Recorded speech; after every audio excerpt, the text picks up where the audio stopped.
श्री गुरुदेव दत्त. श्री एकनाथ महाराजांच्या हरिपाठाच्या अभंगावर आपलं प्रवचन सुरू आहे. आजचा हा 20वा अभंग आहे, तेव्हा आपण याच्यावरचं आज निरूपण बघूया. करा रे बापानो साधन हरीचे, करा रे बापानो साधन हरीचे, जणी करणीचे करू नका, झणी करणीचे करू नका, जेणे नये जन्म यमाची यातना, जेणे नये जन्म यमाची यातना, ऐशिया साधना करा काही, ऐशिया साधना करा काही, साधनाचे सार मंत्र बीज हरी, साधनाचे सार मंत्र बीज हरी, आत्मतत्व धरी तोची एक, आत्मतत्व धरी तोची एक, कोटी कोटी यज्ञ नित्य ज्याचा नेम, कोटी कोटी यज्ञ नित्य ज्याचा नेम, एक हरिनाम जपता घडे, एक हरिनाम जपता घडे, एका जनार्दनी न घ्यावा संशय, एका जनार्दनी न घ्यावा संशय, निश्चयेसी होय हरी रूप, निश्चयेसी होय हरी रूप, करा रे बापानो साधन हरीचे. तेव्हा एकनाथ महाराज काय म्हणतात, लोकांना सांगतात की हे लोक हो, म्हणाले या मनुष्य देहाचा हा नाशिवंत आहे. तेव्हा याचा नाशिवंतपणा लक्षात घेऊन असं काहीतरी तीव्रतेने साधन करा, तीव्रतेने असं साधन करा की ज्याच्यामुळे या संसारातून तुम्ही कायमचे मुक्त व्हाल. हा मनुष्य देह एक दिवस जाणार आहे म्हणा, एक एक दिवस जातोय. तेव्हा या संसारातून कायमचं तुम्हाला मुक्त व्हायचं असेल तर म्हणाले हा मनुष्य देहाचा नाशिवंतपणा लक्षात घेऊन तीव्रतेने साधन करा. म्हणजे घोरपडे म्हणतात, सद्गुरू आम्हाला काही नको, बस कार्याचा विस्तार झाला पाहिजे तुमच्या, हेच एक आमचं हे आहे, आणि मला मुक्ती मिळाली पाहिजे, बस मला धन संपत्ती नको, मला मुक्ती मिळाली पाहिजे, असं ते नेहमी म्हणत असतात. तेव्हा ज्याला कायमचं या संसारातून मुक्त व्हायचं आहे त्याने सद्गुरूंचा कार्याचा विस्तार हे ध्येय समोर ठेवलं पाहिजे. हेच तीव्रतेचं साधन, हेच तर साधन आहे म्हणलं. तीव्रतेने साधन कुठलं करायचं आहे तर या परमेश्वराची कीर्तन भक्ती, परमेश्वराची भक्ती करायची आहे, आणि परमेश्वराची नवविधा भक्ती करायची. परमेश्वराची भक्ती करायची म्हणजे काय करायचं तर परमेश्वराची भक्ती करायची म्हणजे काय करायचं हे एकनाथ महाराज सांगतायत. अरे भक्ती म्हणजे काय तर भक्ती म्हणजे हे 9 प्रकारे आपण सद्गुरूंची सेवा करायची, 9 प्रकारे आपण परमेश्वराचं भक्ती करायची, 9 प्रकारची, 9 पायऱ्यांची आहे. जरी ती 9 पायऱ्यांची असली तरी म्हणाले त्या पायऱ्यासारख्या चढ चढ उतार आपल्याला करायच्या. एकाच वेळी आपल्याला त्या 9 भक्ती करायच्या. म्हणजे काय होईल तर तुम्ही कायमचे संसारातून मुक्त व्हाल. म्हणजे तुम्हाला मुक्ती पाहिजे आहे, परत पुनरपि जननम पुनरपि मरणम, पुनरपि जननी जठरे शयनम, भज गोविंदम भज गोविंदम, गोविंदम भज मूढमते. तेव्हा म्हणाले की जर तुम्हाला मुक्त व्हायचं आहे आणि आनंद घ्यायचा आहे तर सद्गुरू कार्य करा. मुक्त झाल्यानंतर कार्य करणार. मुक्ती तर आताच दिली म्हणजे. तुका म्हणे मुक्ती परिणली नोवरी, आता खेळी मिळी दिवसचारी. आता ते 4 दिवस राहिले तर खेळी मिळी, आनंद आम्हाला पाहिजे म्हणाल. तर आनंद कशाने मिळेल? सद्गुरूंच्या कार्याने आनंद मिळेल. सद्गुरूंच्या कार्यामध्ये जेवढं जेवढं तुम्ही एकरूप व्हाल, जेवढं जेवढं त्याच्यासाठी वेळ द्याल, जेवढं जेवढं तुम्ही त्याची सेवा कराल, तेवढं तुम्हाला आनंद भरपूर आहे. आनंद मिळवायचा तर सद्गुरूंचं कार्य आहे, सद्गुरूंची भक्ती आहे. आणि संसारातून तुम्हाला मुक्त व्हायचं आहे, मुक्ती आहे, तर म्हणले एकनिष्ठ भक्ती तुम्हाला करायला पाहिजे. तेव्हा श्रीहरीची एकनिष्ठ भक्ती, मुक्ती मुक्ती पाहिजे तर मग काय करायला पाहिजे? तर श्रीहरीची एकनिष्ठ भक्ती. एकनिष्ठ म्हणजे एकनिष्ठ.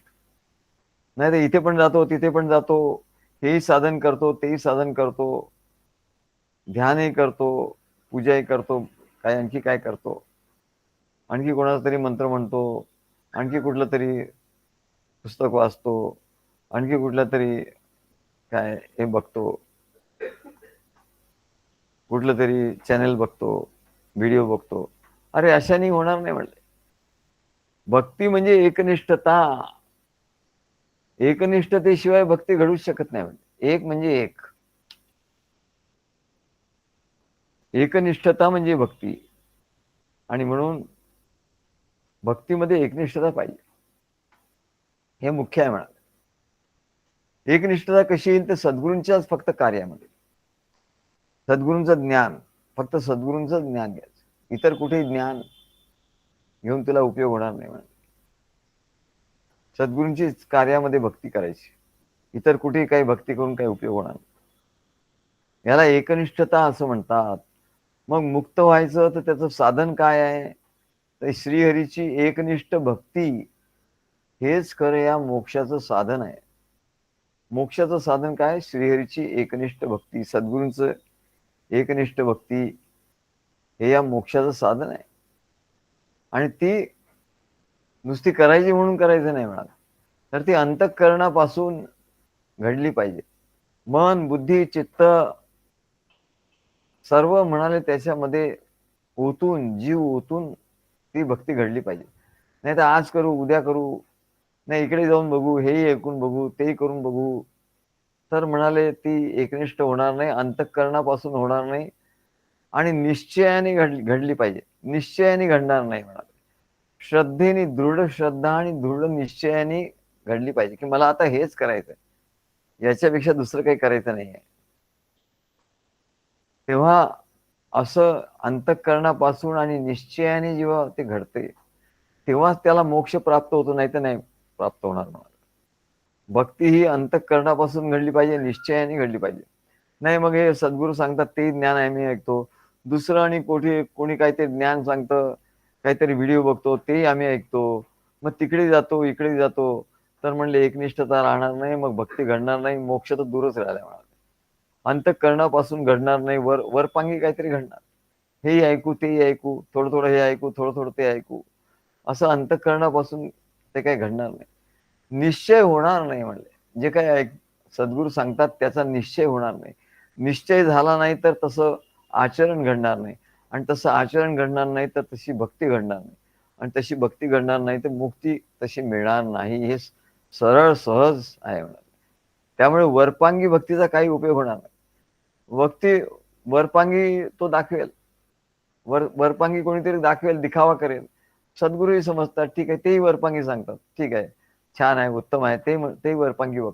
त्यांना कळतं की अरे हा वरपांगी करतोय, पण करतोय ना काहीतरी, ठीक आहे, याला समजेल तेव्हा, याची वेळ येईल तेव्हा तो करेल, म्हणून त्याला ते सांभाळून असतात. तो वरपांगी भक्ती करतोय हे त्यांना माहिती असतं. तेव्हा वरपांगी भक्तीचा काही उपयोग होत नाही म्हणाल. तहानलेला मनुष्य जसा पाणी मिळवण्यासाठी तडफडतो, जळाविण मासोळी तैसा तुका तळमळी, असं याची तळमळ ज्याला लागलेली असते, आणि भुकेलेला मनुष्य जसा अन्नासाठी प्रयत्न करतो, त्याला अन्न पाहिजे असतं, तशा तळमळीने जेव्हा भक्ती घडते तेव्हा मोक्षाची प्राप्ती होते, तेव्हा ईश्वर प्राप्ती होते, नाही तर होणार नाही. तो स्वतःलाच फसवत असतो. वरपांगी जो भक्ती करतो ना, त्याला हे कळत नाही, तो स्वतःलाच फसवत असतो. तो दुसऱ्याला, ईश्वराला, सद्गुरूला काही फसवत नाही, तो स्वतःलाच फसतो. की जो जसं काही, जसा ज्याचा भाव असतो तसंच त्याला, तसाच तो देव असतो. देव असे हो भाव तसा, जसा तुझा भाव तसा देव, तसा रिस्पॉन्स त्याचा तसा मिळतो. जसा देव, जसा भाव तसा देव. मग तुझा भाव सच्चा असेल तर देवही सच्च तुझ्यासाठी प्रकट होईल, सद्गुरूही सत्य गोष्टींनी प्रकट होतील, सत्य रूपाने प्रकट होतील. तुझा भाव जर वरपांगी असेल, असत्य असेल, तर सद्गुरूही तसेच प्रकट होतील.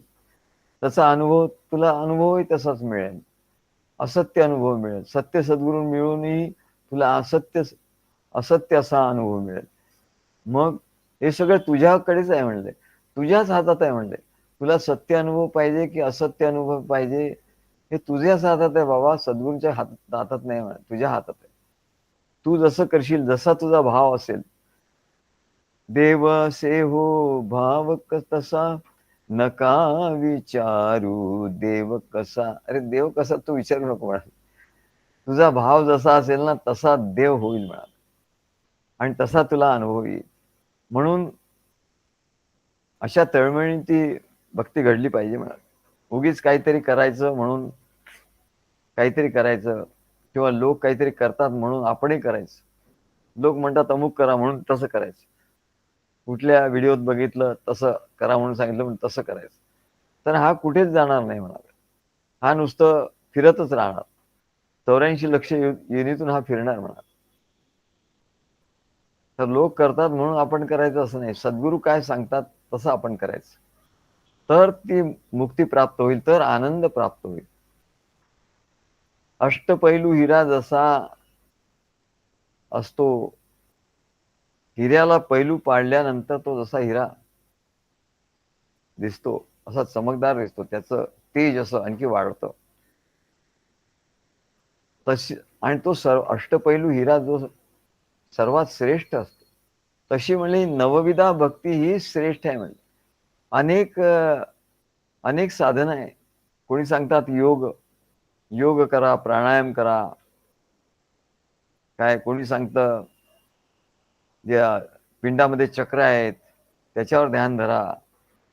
कोणी सांगतं क्रियायोग करा. असे लोक करत असतात, काय काय कोणी सांगतात तसं तसं करत. पण सगळ्यात श्रेष्ठ भक्ती, सगळ्यात श्रेष्ठ काय आहे म्हणा, सगळ्यात श्रेष्ठ साधन काय आहे?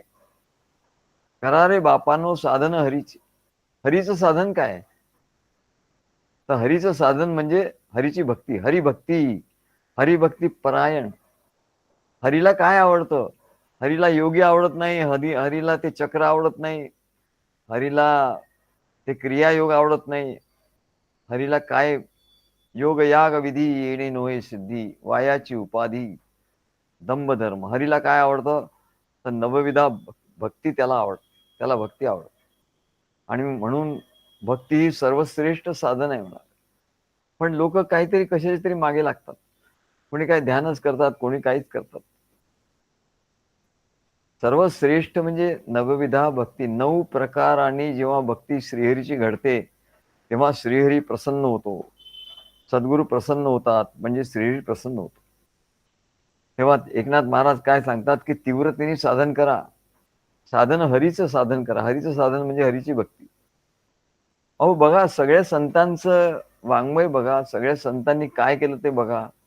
एवढे सगळे संत झाले, त्यांचं चरित्र काढून वाचा ना. त्यांनी कुठे क्रियायोग केलाय, आणि त्यांनी कुठे योग केलाय, योग मार्ग केलाय, आणि त्यांनी कुठे प्राणायाम केलाय, आणि त्यांनी कुठे काय योग केलाय. कोणाच्या कोणाच्या चरित्रात हे दिसणार नाही म्हणा तुम्हाला. सर्व संतांनी भक्ती केली, श्रीहरीची भक्ती केली. ज्ञानेश्वर महाराजांचा हरिपाठ घ्या, एकनाथ महाराजांचा हरिपाठ घ्या, ज्ञान नामदेव महाराजांचा हरिपाठ, तुकाराम महाराजांचा हरिपाठ, निवृत्तीनाथ महाराजांचा हरिपाठ. इथे त्यांनी कुठे दिलाय का की ध्यान धरा आणि क्रियायोग करा आणि अमकू करा आणि योग करा? हे त्यांनी काही सांगितलंच नाही. त्यांनी काय सांगितलं? सर्व संतांनी काय सांगितलं एकमुखाने? श्रीहरीची भक्ती करा. आणि श्रीहरीची भक्ती 9 प्रकारांनी घडते. मग आता श्रीहरीची भक्ती कशी करायची? नवविधा भक्ती ही श्रेष्ठ आहे म्हणजे. याने आपण ही जो ही भक्ती करतो तो श्रीहरीच होऊन राहतो म्हणा. तो स्वतः श्रीहरी होतो. जो श्रीहरीची भक्ती करतो, 9 प्रकारांनी भक्ती करतो, तो स्वतः श्रीहरी होऊन राहतो. आणखी काय पाहिजे म्हणा? काय नुसती मुक्ती नाही मिळत त्याला, तो मुक्त तर होतो पण सच्चिदानंद स्वरूप होतो, आनंद स्वरूप होतो. आनंद त्याला सद्गुरूंच्या कार्यामुळे मिळतो. त्या कार्यामध्ये तो रममाण होतो, त्या प्रेमामध्ये हरीच्या रममाण होतो, म्हणून त्याला आनंद मिळतो आणि तो संसारातून बाहेर येतो, त्याच्यामुळे त्याला मुक्ती मिळते म्हणा. तर हे सर्व 9 प्रकारची भक्ती घडते आणि त्याच्यामुळे 4 प्रकारची मुक्ती मिळते. तेव्हा ही 9 प्रकारची नवविधा भक्ती हीच म्हणाले श्रीहरीच्या प्राप्तीला कारणीभूत आहे. तेव्हा नवविधा भक्ती काय म्हणले? श्रवणम कीर्तनम विष्णू स्मरणम. श्रवण कीर्तन विष्णूचं स्मरण, पादसेवनम पादसेवन, अर्चनम पूजा करणे, वंदनम त्याला वंदन करणे, दास्यम त्याचं दास्य करणे, सेवा करणे, दास्यम अर्चनम वंदनम दास्यम, सख्यम अगदी मित्राप्रमाणे त्याच्याशी संबंध आपले असणे, सख्य करणे, आणि आत्मनिवेदनम शेवटची भक्ती आत्मनिवेदन. आणि काय म्हणतात? आत्मनिवेदनाचे अंती जे का घडली अभेद भक्ती. आत्मनिवेदन भक्ती झाली की मग काय होतं? मग ईश्वराशी अभेद भक्ती घडते. ईश्वरात आपल्यात काही भेद राहत नाही. आत्मनिवेदनाचे अंती जे का घडली अभेद भक्ती, त्या नाव सायुज्य मुक्ती. त्याला सायुज्य मुक्ती म्हणतात. सायुज्य मुक्ती कोणी असे देत नाही, घेत नाही, घेता येत नाही म्हणा. तो एकरूप होतो, तो परमेश्वर स्वरूपच होतो. अरे परमेश्वर आणि अमुक त्याच्याशी बोलतो आणि तमुक त्याच्याशी बोलतो असं नाही होत म्हणले. तो परमेश्वर स्वरूपच होतो. तो जे बोलतो तेच म्हणजे सर्वश्रेष्ठ आहे. तेच परमेश्वराचं वाक्य आहे. तो जे बोलेल ते परमेश्वराचं वाक्य आहे. म्हणून पहिली श्रवण भक्तीपासून सुरुवात होते. म्हणजे ज्या कुळामध्ये भगवंताच्या भक्तीची आवड आहे, संस्कार आहेत, अशा कुटुंबात जन्म होणं हे खरोखरच अत्यंत भाग्याचं लक्षण आहे. ज्याची वंशी कुलधर्म राम सेवा, त्याची वंशी तू जन्म देगा देवा, असे एकनाथ महाराज म्हणतात की ज्याच्या वंशामध्ये कुलधर्म रामाची सेवा हाच कुलधर्म आहे, त्याची भक्ती हाच कुलधर्म आहे, त्याच्या वंशामध्ये तुम्हाला जन्म दे म्हणा, असं देवाला सांगतात. अशा कुटुंबात काय होतं? लहानपणापासून देवाच्या भक्तीचे संस्कार घडतात. लहानपणापासूनच आमच्यावर परमेश्वर भक्तीचे संस्कार, रोज पूजा, आरती, सकाळ संध्याकाळ स्तोत्र काय, आणि प्रत्येक प्रसंगाला, प्रत्येक सणाच्या दिवशी, जन्माष्टमी आहे, रामनवमी आहे, हनुमान जयंती, सगळे सण आणि सगळे व्रत साजरे करायचं हेच आमच्या कुटुंबामध्ये पहिल्यापासून होतं आणि बहुतेक सगळ्या कुटुंबामध्ये असतंच म्हणा, थोड्याफार प्रमाणात. तेव्हा अशा कुटुंबात लहानपणापासून देवाच्या भक्तीचे संस्कार होत असतात. पूर्वीच्या काळी आम्ही बघितलं, पूर्वीचा काळ कशाला, आमच्या काळी आमच्या नागपूरला मोठमोठे मंदिर आहेत, खूप मोठे मोठे मंदिर आहेत, जुने आणि खूप जुने मंदिर आहेत.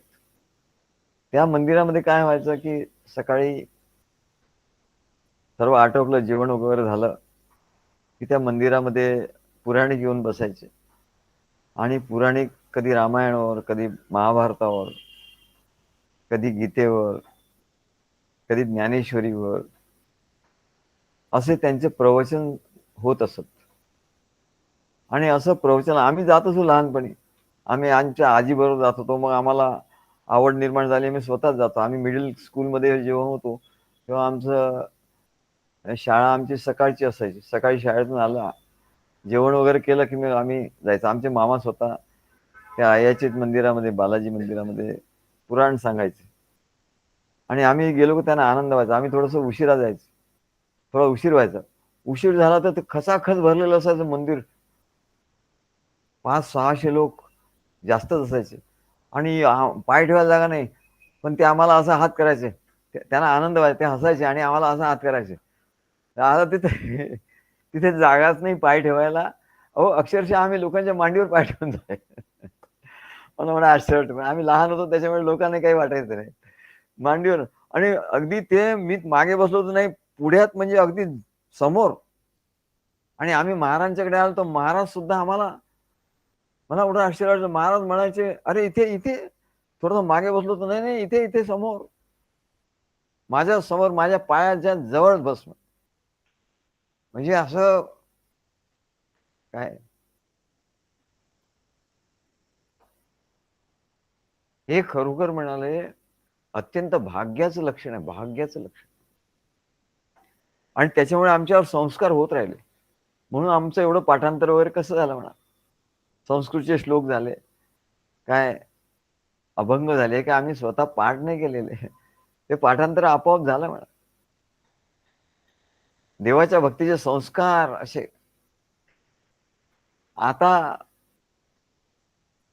आता त्यावेळेला म्हणाले वृद्ध गृहस्थ, वृद्ध कोणी स्त्रिया, त्या सर्व त्या मंदिरात येत असत.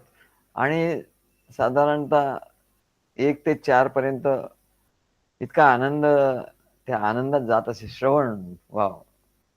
आम्ही महाभारत श्रवण केलं, भागवत श्रवण केलं, भागवताचं पूर्ण श्रवण केलं, गीतेवरचं श्रवण केलं, बालाजींचं महात्म्य श्रवण केलं. बालाजी म्हणजे कोणाला माहिती नाही. आकाश राजाची मुलगी म्हणजे लक्ष्मी, लक्ष्मीचा अवतार. आकाश राजाच्या पोटी लक्ष्मीने जन्म घेतला आणि नंतर बालाजींशी त्यांचं लग्न झालं. तेव्हा त्या बालाजींचं असं चरित्र, अशी अनेक चरित्र मंदिरामध्ये पूर्वी पुराणिक लोक सांगत असतात. आताही सांगतात. आता तर युट्यूबवर वगैरे लोक ऐकतात. तेव्हा म्हणाले असं ज्या वेळेला संस्कार, भक्तीचे संस्कार होतात, तेव्हा रात दुपारी म्हणाले पुराणिक लोक सांगायचे, रात्री कीर्तनकार त्या मंदिरामध्ये कीर्तन करीत असत. लहान थोर स्त्री पुरुष सर्वांना भगवंताची गुणकीर्ती, अध्यात्म ज्ञान श्रवण करणं अत्यंत सुलभ झालं होतं. हल्ली काय झालं म्हणले, हल्ली सगळं मिक्सचर झालंय. आणि ह्या कथा आणि कीर्तन वगैरे याच्यामध्ये काय सगळं जे नको ते काहीतरी घुसळलं गेलेलं आहे. आणि जे पावित्र्य होतं त्याचं नष्ट झालेलं आहे. आणि म्हणून लोकांना कळत नाही निश्चित काय करावं. हा एक सांगतो, दुसरा एक सांगतो, तिसरा एक सांगतो. आणि म्हणून असं श्रवण आता करता येणार नाही. म्हणून सद्गुरूंच्या कडे जाऊनच आपण श्रवण केलं पाहिजे. तेव्हा अध्यात्म ज्ञान श्रवण करणे, गुणकीर्ती, आणि या ज्ञानश्रवणामुळे सर्व लहान थोरांवर भगवंताच्या भक्तीचे संस्कार होत असत. आजही सगळीकडे होत असतं. मनुष्याला सांसारिक कामाच्या व्यापामुळे काही श्रवण करायला सवड मिळत नाही म्हणे. अहो म्हणले श्रवण कसं करायचं, आम्हाला लोक विचारतात. आम्ही विचारलं कोणाला, कोणाचा फोन आला, काय तू प्रवचन श्रवण केलं काय? नाही म्हणले, वेळच मिळाला नाही. वेळच कुठे मिळतो म्हणले. मग ऑफिसमध्ये जाणार, मग पार्ट टाइम करणार, मग म्हणाले थकून येणार, मग कोणी स्त्री असेल तर स्वयंपाक करणार, आणि मग अहो आमच्याशी बोलता बोलताच त्यांना जांभया यायला लागतात. आम्ही म्हणतो आमच्याशी बोलताना त्यांना जांभया येतात, तर म्हणलं आता हे प्रवचन काय ऐकणार आहोत? नाही म्हणाले काय. तेव्हा प्रेम श्रद्धेने अशी भगवंताची भक्ती घडली पाहिजे. त्या अशी प्रेम आणि श्रद्धेने असं श्रवण केल्यामुळे ज्याची भगवंताची भक्ती घडते, तेव्हा त्याला तशी तळमळ प्राप्त होते, की हा हा भगवंत आपल्याला भेटला पाहिजे, सद्गुरू रूपाने भेटला पाहिजे. आणि म्हणून त्याला सद्गुरू रूपाने सद्गुरूंची प्राप्ती होते. भगवंत हा सद्गुरूंच्या रूपाने त्याला प्राप्त होतो. त्याला माहिती असो नसो. भगवंत भगवंत आपल्याला भेटला पाहिजे, एवढी जरी त्याला तळमळ असली, तरी सद्गुरू रूपाने त्याची प्राप्ती भगवंताची होते. आणि त्याच्यानंतर त्याची खरी श्रवण भक्ती सुरू होते. भक्ती म्हणजे एकनिष्ठता. आधी तो खूप लोकांचं ऐकत होता वेगवेगळ्या. पण आता भक्ती म्हणजे एकनिष्ठ. तो एकनिष्ठ आपल्या सद्गुरूंच्याकडूनच तो ज्ञानबोध, प्रवचन, निरूपण, कीर्तन ऐकतो. सद्गुरू लिखितनी जी ग्रंथ लिहिले आहे, त्या ग्रंथांचं वाचन करतो. सत्संगतीत, एकांतात संवाद करतो. आम्हाला लोक फोन करत असतात, प्रश्न विचारत असतात, सांगत असतात. त्यांना मार्गदर्शन आम्ही करत असतो. अशा विविध प्रकारांनी श्रवण भक्ती करीत असतो. असा भक्त श्रवण भक्ती करतो. आणि या श्रवण भक्तीमुळे त्याचा अज्ञानाचा हळूहळू नाश व्हायला लागतो. श्रवण भक्तीमुळे काय, लोकांना वाटतं हे साधं आहे, काय एकदा ऐकलं नाही ऐकलं. पण श्रवण भक्तीमुळे काय होतं, ही भक्ती आहे. नुसतं श्रवण केलं तर ते श्रवण आहे म्हणत. पण प्रेमाने जेव्हा श्रवण करतो, तेव्हा त्याला तळमळीने श्रवण करतो, त्याला श्रवण भक्ती असं म्हणतात. नुसतं श्रवण आणि श्रवण भक्ती आणि एकनिष्ठता, सद्गुरूंच्या बद्दलची एकनिष्ठ भक्ती आणि त्यांच्याकडून श्रवण करणं, याच्यामुळे श्रवण भक्ती घडते. आणि अशी भक्ती घडल्यानंतर अज्ञानाचा हळूहळू नाश व्हायला लागतो. हा जीव कसा निर्माण झाला म्हणलं, ब्रह्म सनातन जगरूप झाला, जीव होनी जन्माला, भवभ्रांती जडली, जीवाला भूलशी पडली. खरं तो परमेश्वराचा अंशच आहे जीव. पण त्याला भ्रांती कशी पडली, तर म्हणले अज्ञानाचं पांघरून आलं त्याच्यावर. अज्ञान आलं आणि तो मग जीव झाला म्हणाल. तर अज्ञान, मग तो त्याचा शिव व्हायचा, तर अज्ञानाचा हळूहळू नाश व्हायला पाहिजे. मग अज्ञानाचा नाश कशाने होईल, तर श्रवण भक्तीमुळे अज्ञानाचा नाश होईल आणि त्या जीवाचा शिव होईल. एवढं श्रवण भक्तीचं महात्म्य आहे हो. पण लोकांना कळत नाही. अरे ही नवविधा भक्ती आहे, नवविधा भक्तीने तू इतर काही करायलाच नको म्हणलं. ध्यान नाही, धारणा नाही, समाधी नाही, काहीच करायला नको. तू ही नवविधा भक्ती तुझी घडली ना, तर तू हरी स्वरूप होशील, हरी होशील. आणखी काय पाहिजे म्हणा, तू हरी होशील. हरिभक्त म्हणता म्हणता हरी होशील. तेव्हा श्रवण भक्तीमुळे अज्ञानाचा हळूहळू नाश व्हायला लागतो आणि अंतःकरणात सद्गुरूंचं प्रेम वाढायला सुरुवात होते. त्यांनी प्रेम आणायचं कुठून म्हणत, श्रवण भक्तीमुळे सद्गुरूंचं प्रेम वाढायला सुरुवात होते. अज्ञान जातो आणि प्रेम श्रद्धा वाढल्यामुळे, श्रवणामुळे त्याला शांती, समाधान, आनंद प्राप्त होतो.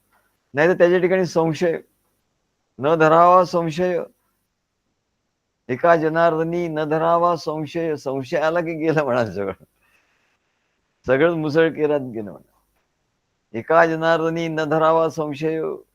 हे सगळं करत असताना लक्षात ठेवावं की प्रेम आणि श्रद्धा वाढवत जावी. आणि संशय आला रे आला की झालं, संशय पिशाच्याने त्याला घेरलं की तो दूर झाला म्हणा. म्हणून सद्गुरूंचं प्रेम अंतःकरणात वाढायला लागतं. प्रेम श्रद्धा वाढल्यामुळे त्याला त्या श्रवणामुळे शांती, समाधान, आनंद प्राप्त व्हायला लागतो. त्याला शांती मिळते, समाधान मिळते, आनंद मिळतो.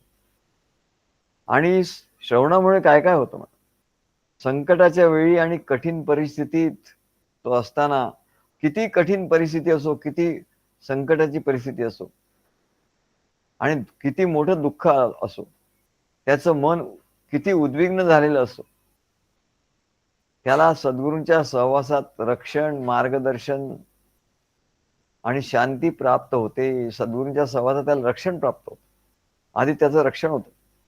कुठलंही किती त्याला संकट आलं तर त्यातून त्याचं रक्षण होतं, त्याला मार्गदर्शन मिळतं सद्गुरूंचं आणि त्याला शांती समाधान प्राप्त होतं, असा अनुभव येतो. कशामुळे? तर श्रवण भक्तीमुळे त्याचं अज्ञान जातं. त्याच्यानंतर दुसरी भक्ती सांगितली, अशी नवविधा भक्तीची दुसरी पायरी कीर्तन भक्ती. तो ऐकत असतो, ऐकत असतो, ऐकत असतो. मग जे तो ऐकतो ते त्याचा तेवढा आनंद होतो, की त्याला वाटतं दुसऱ्या कोणाला तरी सांगावं आपण. आणि मग तो सर्वांना सांगायला लागतो. सद्गुरू आज असं म्हणाले, त्यांच्या ह्याच्यात असा विषय आला. काल रोहिणी आम्हाला म्हणाली, "मला खूप आवडलं तुमचं म्हणाले प्रवचन. रविवारचं, गुरुवारचं, शुक्रवारचं प्रवचन." असे भक्त सांगत असतात, की सद्गुरू फार सुंदर प्रवचन झालं. आम्हाला खूप आवडलं. असा त्यांचा आनंद आम्हाला कळतो. आणि मग ते इतरांनाही सांगत असतात. आणि सद्गुरू संगतीत जो आनंद त्यांना होतो, जे त्यांना पटतं, ते लोकांना तो सांगत सुटतो. त्याला वाटतं आपल्याप्रमाणे सर्वांनाच ते पटलं पाहिजे आणि म्हणून तो सर्वांना सांगतो आणि त्याने त्याला आनंद होतो. दुसऱ्याला सांगता सांगता त्याला आनंद होतो. केले तुका झाले माका असंच. त्याला आनंद होतो. पण कधी-कधी असंही होतं म्हणले, जगाचा अनुभव त्याला निराळा येतो. त्याला इतरांची सहानुभूती मिळत नाही. कुठे तो गेला तर त्याला लोकांचं एवढं प्रतिक्रिया पॉझिटिव्ह मिळत नाही म्हणा. त्याच्या बोलण्याने सर्वांनाच आनंद होईल असं नाही. काही लोकांना आनंद होत नाही. कोणी त्याच्याकडे लक्षच देत नाही. म्हणून तो उदासीन होतो. आमचे चव्हाण आम्ही त्यांना सांगितलं, "तुम्हाला तुमची एक कीर्तन भक्ती आहे. तुम्ही आता ऐकता सर्व, ते आमच्याशी संवाद करतात." आम्ही त्यांना सांगितलं, "ही कीर्तन भक्ती आहे. तुम्ही मठामध्ये एक सगळ्या मंदिरामध्ये जा आणि सगळ्यांना सांगा तिकडे जे जे कोणी असतील त्यांना. ही कीर्तन भक्ती आहे." आणि तुम्ही असं जेव्हा सर्वांना सांगत सांगत राहाल, तेव्हा त्यांना असा सर्वांना आनंद होईल, तुम्हालाही आनंद होईल. पण कधी-कधी असं होतं, ते मला विचारतात, ते म्हणले, "तुम्हाला फोन आला का अमक्याचा?" म्हटलं, "नाही आला." मग त्यांना थोडंसं उदासीनता येते. अहो म्हटलं, "तुम्ही उदासीन होऊ नका." ते म्हणले, "हे लोकं म्हणतात आम्ही फोन करू वगैरे, पण ते फोन करत नाही." म्हणजे त्यांच्या प्रायोरिटीज काहीतरी असतात. तेव्हा तुम्ही उदासीन तुम्ही त्याचं फॉलोअप करत राहायचं. काय किंवा घोरपडे काय करतात, ते तिथे गेल्यानंतर त्यांना सांगतात, "तुम्ही आत्ताच फोन करा माझ्यासमोर." फोन लावून देतात त्यांना. त्यांना म्हटलं, तुम्ही असंच करा, फोन लावून द्या, म्हणजे ते माझ्याशी बोलतील." तेव्हा असं त्याला तो उदासीन होतो. पण उदासीन होण्याची काही गरज नाही. म्हणजे ही कीर्तन भक्ती आहे आपली. कोणी तर त्याला विरोध करतात. आम्ही महाराजांचं काही सांगायला लागलो होतो, लोकं आम्हाला खूप विरोध करायचे किंवा आमचा उपहास करायचे. म्हणून आम्ही काही दुःखी झालो नाही. आम्ही म्हटलं, "अरे याची लायकी नाही हे ऐकायची." म्हणून तो दुःखी होतो. त्याला मात्र सद्गुरूंचं, परमेश्वराचं प्रेम हे त्याच्याबद्दल प्रेम वाटत असतं. त्याच्याबद्दल त्याला खूप आपलेपणा वाटत असतो. आणि हे आपलं दुःख निवारण व्हावं म्हणून तो पुन्हा पुन्हा परमेश्वराचं स्मरण करतो. सद्गुरूंचं स्मरण करतो. त्यांना म्हणतो, की हे लोकांनी ऐकावं आणि लोकांनी यावं. जास्तीत जास्त लोकांनी इकडे यावं. असं त्यांना वाटत असतं. तेव्हा त्याला कीर्तन भक्ती असं म्हणतात. कीर्तन म्हणजे प्रत्यक्ष काही कीर्तन करणं असं नाही म्हणत. निरूपण करणं, भाषण करणं, सद्गुरू सांगत असतात कार्यामध्ये. आम्हाला तर प्रत्येक कार्यामध्ये प्रत्येक कार्यक्रमामध्ये आमचं शेवटी भाषण असायचं. सगळ्यांची भाषण झाल्यावर आमचं भाषण झालं की मग सद्गुरूंचं भाषण असायचं. असं नेहमी असायचं. याला कीर्तन भक्ती असं म्हणतात. आणि आम्हाला जिथे साधन दिलं होतं, आधी काही भक्तांच्याकडे साधन दिलं होतं. नंतर आमच्या घरीच आम्हाला साधन दिलं, प्रवचन करायचं. तेव्हा अशी कीर्तन भक्ती त्याच्याकडनं घडते म्हणा आणि त्याचा त्याला आनंद होतो. कीर्तन भक्तीमुळे काय होतं? आनंद होतो. तो सांगतो त्याची उजळणी होते आणि त्याला आनंद होतो. त्याच्यानंतर म्हणाले तिसरी भक्ती म्हणजे स्मरण भक्ती. खरा परमार्थ काय आहे? तर म्हणले नवविधा भक्ती हाच परमार्थ आहे. अरे हे सोडून तू काहीतरी ध्यान धरून बसतो आणि काहीतरी करत बसतो, काय त्यांनी हरी प्राप्त होणार नाही. हरीला ते आवडत नाही म्हणून. हरीला त्याची भक्तीच आवडते. काय योगी नाम अपि कौंतेय यो मे भक्त समय प्रिया. लोकांच्या मनात मोठी दुविधा असते की मग सद्गुरू सांगतात, काय प्रवचन करतात, हे करतात, ज्ञान सांगतात, बरोबर आहे, पण मग ध्यान काय करायचं? अरे ध्यान म्हणजे तुला नामस्मरण दिलाय, तुला मंत्र दिलाय ना, तो मंत्र म्हणता म्हणता आपोआप तुझं ध्यान होईल. ते तर ध्यान सर्वश्रेष्ठ आहे. सर्वश्रेष्ठ ध्यान कुठलं आहे? तर तो जो मंत्र म्हणतो ते ध्यान सर्वश्रेष्ठ आहे. ते ध्यान नाही का? तेच तर ध्यान आहे म्हणाले. तेव्हा ते ध्यान कर आणि ते ध्यान केल्यानंतर तुझं अंतःकरण स्वच्छ होईल. मग अंतःकरण स्वच्छ होऊन नुसतं काय उपयोग आहे? परत ते खराब होईल म्हणून हे ज्ञान त्या शुद्ध झालेल्या अंतःकरणामध्ये सद्गुरूंचा बोध, त्यांचं ज्ञान, ज्ञानात ध्यानम विशिष्यते म्हणून सांगितलं की ज्ञानात ध्यानम विशिष्यते, की ज्ञानाचं ध्यान करायला पाहिजे. नुसतं ध्यान करून काय उपयोग? नुसता बसलाय तो, त्याला झोप येईल म्हणा, किंवा काहीतरी असं दिसेल, प्रकाश दिसेल, काय आणखी दिसेल, काय तमकं दिसेल, पण ते काही खरं नाही म्हणलं. ते काही परमेश्वराचं स्वरूप नाहीये. तेव्हा ध्यान म्हणजे काय? ज्ञानात ध्यानम विशिष्यते. श्रेयो ही ज्ञान अभ्यासात. सर्वश्रेष्ठ काय आहे? तर श्रेयस्कर काय आहे? गीतेमध्ये सांगितलं, श्रेयो ही ज्ञान अभ्यासात. ज्ञानाचा अभ्यास करणं हे सगळ्यात श्रेष्ठ साधन आहे म्हणाले. त्यानेच मुक्ती मिळते. ज्ञानादेव तू कैवल्यम. एव म्हणजे च, ज्ञानानीच, बाकी कुठल्या साधनाने नाही. मुक्ती मिळणार नाही, ज्ञानाने मुक्ती मिळेल.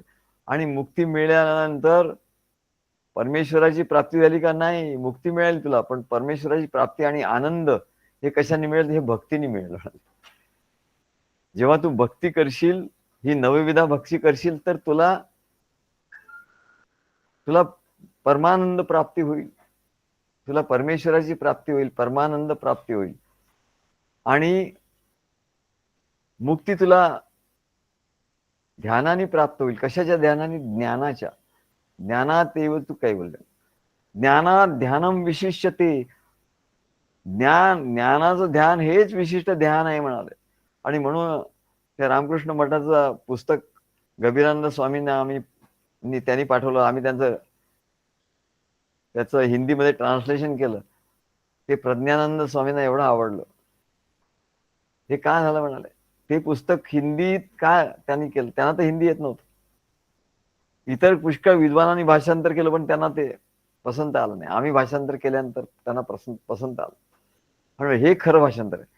आणि हिंदी भाषी जे प्रदेश आहे, बिहार आहे, MP आहे, UP आहे, उत्तराखंड आहे, हे सगळे जे काही आहे, सगळ्या ठिकाणी जिथे हिंदी भाषा बोलली जाते, तिथे त्यांचे आश्रम आहेत. त्या आश्रमात आपलं पुस्तक मी जे पुस्तक हे केलेलं आहे, ट्रान्सलेट केलं आहे, त्या पुस्तकावर तिथले संन्यासी लोक, this book I have written for the sannyasis, for the meditation of sannyasis, असं ते म्हणत. संन्यासी त्यांच्याकडे मेडिटेशन कसं करतात, ध्यान कसं करतात, तर ते ज्ञानात ध्यानम त्या पुस्तकात ते वाचतात. आणि झोपायच्या आधी डेली मेंटेन्स म्हणतात त्याला, ते झोपायच्या आधी ते त्याच्यावर ध्यान करतात. म्हणजे सकाळी उठल्यावर ध्यान करतात. ज्ञानात ध्यानम विशिष्यते. ध्यानात कर्मफल त्याग. आणि ज्ञानाचा जो ध्यान करतो त्याच्या कर्मफळाचा त्याग होतो. त्याला कर्माचं फळ लागतच नाही म्हणा, कर्माचं बंधन होतच नाही त्याला. जो ज्ञानाचं ध्यान करतो त्याला तो कर्मफळातून मुक्त होतो. कर्मफळाचं बंधन त्याला लागत नाही म्हणा. आणि जो नुसतं ध्यान करतो त्याला मात्र कर्मफळाचं बंधन आहे. तेव्हा ते सांगतात की ज्ञानात ध्यानम विशिष्यते. ज्ञानाचं ध्यान करावं. आणि म्हणून सद्गुरूंचं प्रवचन तो ऐकतो, त्यात जे विषय आले त्याच तो कीर्तन करतो, त्याला ते आवडतं. भक्त मंडळी आम्हाला सांगत असतात की सद्गुरू खूप खूप आनंद झाला, खूप आनंद झाला, असा त्याला आनंद होतो. तो दुसऱ्याला सांगतो, याला कीर्तन भक्ती असं म्हणतो. म्हणजे कीर्तन भक्तीने आनंद होतो, ज्ञानाने मुक्ती मिळते. काय दोन गोष्टी आहे म्हणाले. परमेश्वराचं संपूर्ण दर्शन, पूर्ण परमेश्वर प्राप्ती ही कसं, याचं लक्षण काय आहे? दुःखाची आत्यंतिक निवृत्ती आणि निरतिशयानंद प्राप्ती. दुःखाची आत्यंतिक निवृत्ती म्हणजे मुक्ती, म्हणजे संसारातून मुक्ती, म्हणजे दुःखातून मुक्ती. दुःखाची आत्यंतिक निवृत्ती ती कशाने मिळते? ज्ञानाने मिळते. ते कीर्तन केल्यामुळे ती ज्ञानाने मिळते. ज्ञानाचा अभ्यास, श्रेयो ज्ञान अभ्यास. आणि निरतिशयानंद प्राप्ती, निरतिशय आनंदाची प्राप्ती. नेहमी तो आनंदाच्या समाधीत आहे, आनंदाच्या मस्तीमध्ये आहे. ती कशाने मिळते? तर ती म्हणले कीर्तन भक्तीने मिळते, कीर्तन केल्याने मिळते. त्याच्यानंतर तिसरी भक्ती जी आहे, स्मरण भक्ती. हे परमेश्वराचं वारंवार स्मरण झाल्यामुळे मग त्याचं अंतःकरण वारंवार भरून येतं. जसं आम्ही प्रवचन करता करता आमचं अंतःकरण एकदम भरून येत. का? तर परमेश्वराचं, सद्गुरूचं स्मरण त्याच्यामध्ये एवढं तीव्रतेने होतं, त्याचं अंतःकरण भरून देतं. गदगद स्वराने त्याच्या निरनिराळ्या हाकाने, नावाने तो हाका मारतो. कधी तो ओम नमः शिवाय म्हणतो, कधी ओम नमो भगवते वासुदेवाय म्हणतो. आधीच्या अवस्थेत, सद्गुरूंची भेटी व्हायच्या आधी. म्हणजे याच्यात दोन गोष्टी घेतल्या, गवणी भक्ती आणि सत्यभक्ती. गवणी भक्ती म्हणजे परमेश्वराची त्याला जशी करता येते तशी भक्ती, त्याला जशी वाटते, त्याला कोणी काय सांगितलं काय त्याच्याप्रमाणे तो करतो भक्ती, पण तळमळीने करतो, त्याला गवणी भक्ती असं म्हणतो. आणि सद्गुरू प्राप्ती झाल्यानंतर तो तेव्हाही तो स्मरण भक्ती करतो. हे ह्या नवविधा भक्ती आधीही तो करतो, पण त्या गवणी भक्ती असतो. नवविधा भक्ती सद्गुरू प्राप्तीनंतर करतो, तर ती भक्ती म्हणजे सत्य भक्ती होते. तेव्हा स्मरण भक्ती तो आधी करतो, नम शिवाय म्हणतो, ओम नमो भगवते वासुदेवाय म्हणतो, रघुपती राघव राजाराम म्हणतो, श्रीराम जय राम जय जय राम म्हणतो, राधे राधे म्हणतो, श्रीकृष्ण गोविंद हरे मुरारे, हे नाथ नारायण वासुदेव, श्रीकृष्ण गोविंद हरे मुरारे. आम्ही ऐकायला जात होतो तेव्हा तिथे असं भजन व्हायचं आधी, श्रीकृष्ण गोविंद हरे मुरारे, हे नाथ नारायण वासुदेव, श्रीकृष्ण गोविंद हरे मुरारे, हे नाथ नारायण वासुदेव. असं भगवंताला हाका मारणं, असं व्हायचं. दत्त दिगंबर अवधूता इत्यादी गोड नावाने तो परमेश्वराला आळवतो, कारण त्याला माहिती नाही म्हणले कशी भक्ती करायची. ती गवणी भक्ती आहे, पण ती गवणी असली तरी परमेश्वराला पावते. कारण काय? तर तो आळवतो, त्याच्या ठिकाणी हे तळमळ आहे, प्रेम आहे. आणि मग त्याचं दुःख जे अंतःकरण असतं ते हलकं होतं, दुःख त्याचं हलकं होतं, आणि परमेश्वराबद्दल कृतज्ञता निर्माण होते. आणि आपल्याकडून काहीतरी परमेश्वराची सेवा घडली पाहिजे, काहीतरी परमेश्वराची सेवा घडावी असं त्याला वाटतं. मग तो कुठल्या मंदिरात जातो, सेवा करतो, आपलं तन मन धन स्वतः सेवा करतो, तनानी मनानी त्याचं मन तिथे रमतं, आणि तिथे तिथे गेल्यावर तो काही पैसे ठेवतो, ईश्वराला पैसे, त्या देवळामध्ये पैसे वगैरे ठेवतो. तन मन धन थोडं काय असे ना, पण परमेश्वर चरणी तो अर्पण व्हावं असं त्याला वाटत असतं. आणि नामाच्या स्मरणाने त्याला यमयातना भोगाव्या लागत नाही. तेव्हा नामस्मरण कधी मिळतं? आधी नामस्मरण तो करतो, पण जेव्हा सद्गुरू त्याला प्राप्त होतात, तेव्हा जे तो नामस्मरण करतो, तेव्हा यम त्याच्याकडे येऊ शकत नाही म्हणा. नामाच्या स्मरणाने यमयातना भोगाव्या लागत नाही. नामस्मरणाचं महात्म्य केवढं आहे म्हणा. नामस्मरण म्हणजेच खरं ज्ञान आहे म्हणा. खरं ध्यान नामस्मरणापासून सुरुवात होते, आणि मग ज्ञानाचं ध्यान होतं. नामस्मरण करणाऱ्याला यमयातना भोगाव्या लागत नाहीत. केवढी मोठी अचिव्हमेंट झाली हो, एवढी मोठी अचिव्हमेंट झाली. यम त्याच्याकडे बघणारच नाही म्हणा. यमे कुळगोत्र वर्जी येले. नामस्मरण करणारा पुण्यात्मा बनतो. त्याच्या ठिकाणी खूप पुण्यच पुण्य त्याच्या बँकेत जमा व्हायला लागतं. आणि नामस्मरणाने काय काय होतं? स्मरणाने भगवान विष्णू प्रसन्न होतात. स्मरण केल्यावर भगवान विष्णू शांताकारं भुजगशयनं पद्मनाभं सुरेशं विश्वाधारं गगनसदृशं मेघवर्णं शुभांगं वंदे विष्णू पर भवभयहरं सर्वलोकैकनाथं, असं त्या विष्णूला आळवतात. तेव्हा विष्णू प्रसन्न होतात आणि त्या भक्ताचा सर्व प्रकारे सांभाळ करतात, ते सांभाळतात. म्हणून भक्तीने काय होतं? भक्तीने परमेश्वर आपला होतो, परमेश्वर आपल्याला सांभाळतो. पण योगी वगैरे आहेत ते म्हणले योगी वगैरे, त्यांना ते तुमची जबाबदारी तुमच्याकडे. तुम्ही योग करताना मग तुमच्या ठिकाणी शक्ती आहे, तुमची जबाबदारी तुमच्यावर. परमेश्वर म्हणतो तुम्ही योग करा, तुम्हाला सिद्धी मिळतील, तुम्हाला चमत्कार होतील, ते सगळं होतील, मी तुमच्या लागत नाही म्हणा, मी आपल्या भक्तांचा लागतो. तुम्ही मला काय हाक मारू नका. हाक मारत नाहीच म्हणले. जे योग या काहीतरी करतात, चमत्काराचं हे करतात, ज्यांना चमत्कार पाहिजे असतात, जे ध्यान करतात, योग करतात, समाधी करतात, ते परमेश्वरापासून दूर असतात. परमेश्वर त्यांचा लागत नाही. परमेश्वर म्हणतो ते साधन तुम्हाला दिलेली आहे, तुम्ही तुमच्या जबाबदारीवर सगळं करा. आणि जर तुम्हाला असं वाटत असेल की मी करावं तुमचं, तर मग माझी भक्ती करा. भक्ती केली तर मी तुमचं आहे. आणि योग ध्यान काय आणि चक्र आणि काय आणि कुंडलिनी हे केलं तर म्हणले तुम्ही जबाबदार. परमेश्वराचं स्पष्ट आहे म्हणाले. चक्र कुंडलिनी हे ते इकडे लोकांना आकर्षण होतं म्हणजे. चमत्कार, मासा चमत्कार झाला, तसा चमत्कार झाला, तो याच्याशी बोलला, तो त्याच्याशी बोलला, हे याच्याशी बोलले, हे असे प्रकट झाले आणि ते माझ्याशी बोलले.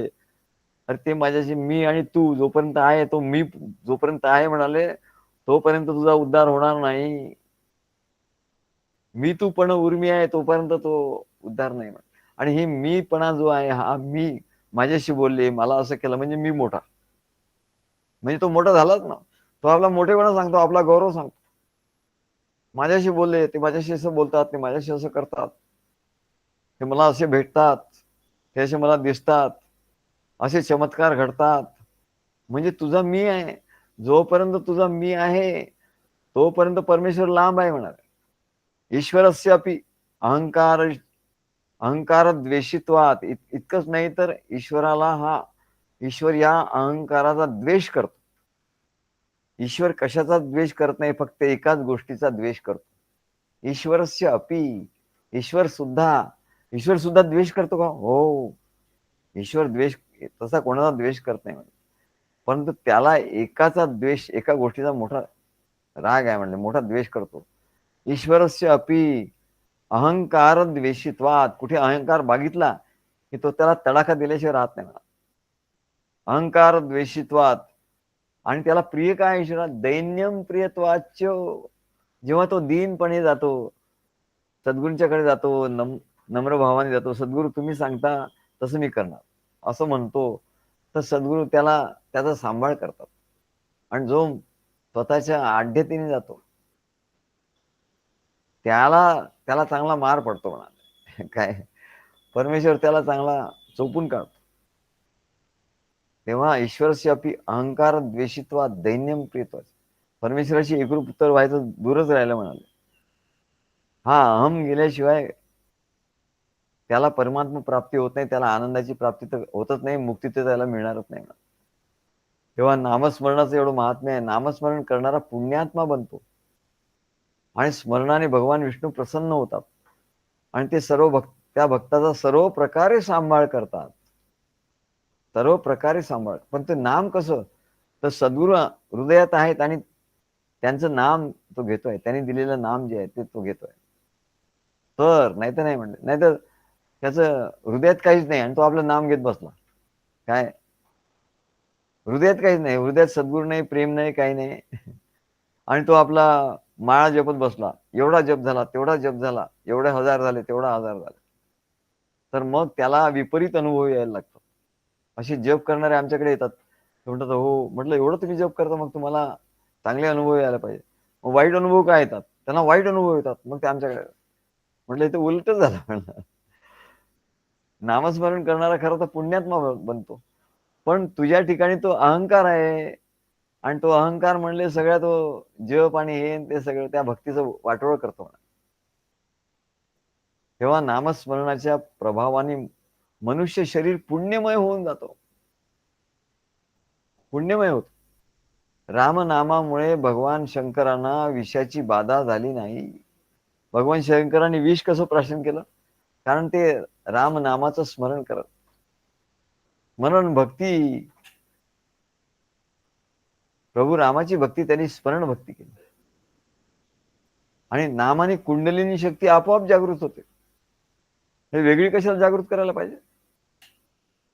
अहो, नामाचा एवढा प्रभाव आहे म्हणजे त्याची ऊर्ध्वगती होते, त्याच्या प्राणाची ऊर्ध्वगती लगेच होते म्हणाल.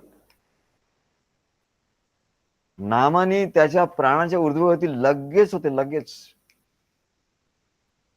आणि त्याची सगळी शक्ती, सगळी चक्र आपोआप ऍक्टिव्हेट होतात. आता ऍक्टिव्हेट, आता त्या भाषेत बोलायचं झालं म्हणजे ती भाषा एवढी बोचणारी वाटते आपल्याला. ते भक्तीला ती भाषा एवढी हे होत नाही. अरे हे काय ऍक्टिव्हेट आणि फॅक्टिव्हेट काय म्हणते? हा तो भक्त आहे म्हणले त्याचा त्याचा प्राणाचं ऊर्ध्वगमन सहज होतं म्हणा. सद्गुरूंनी ते जो मंत्र दिलाय तो मंत्र एवढा पॉवरफुल आहे की तो मंत्राचा उच्चार केल्याबरोबर त्याच्या ठिकाणी तो ते प्राण ऊर्ध्वगामी होतात. त्याला तुम्ही कुंडलीने म्हणा, काय आणखी काय म्हणा, वाटेल ते म्हणा, पण ती शक्ती जागृत त्याच्या ठिकाणी होते म्हणा. तेव्हा नामाने कुंडली शक्ती आपोआप जागृत होते, काही त्रास न होता. नाही तर ते म्हणतात काय कुंडली शक्ती जागृत करणार, ते काय कुठलं ते म्हणतात शक्तिपात योग, शक्तिपात करणार. आता त्याच्या ठिकाणी तो शक्तिपात करायला कशाला पाहिजे? शक्तिपात करायला काय शक्तिपात करण्याची गरज काय नाही, अशी भानगडी करण्याची गरजच काय आहे? आणि मग त्याच्या डोक्यावर परिणाम होतात आणि मग त्यांचं सगळंच हे होतं आणि भीती वाटते आणि काय काय आवाज येतात कानात आणि काय काय होतं, भयंकर भयंकर गोष्टी होतात. असे अनेक लोक आमच्याकडे येतात, यांना असे भयंकर अनुभव येतात.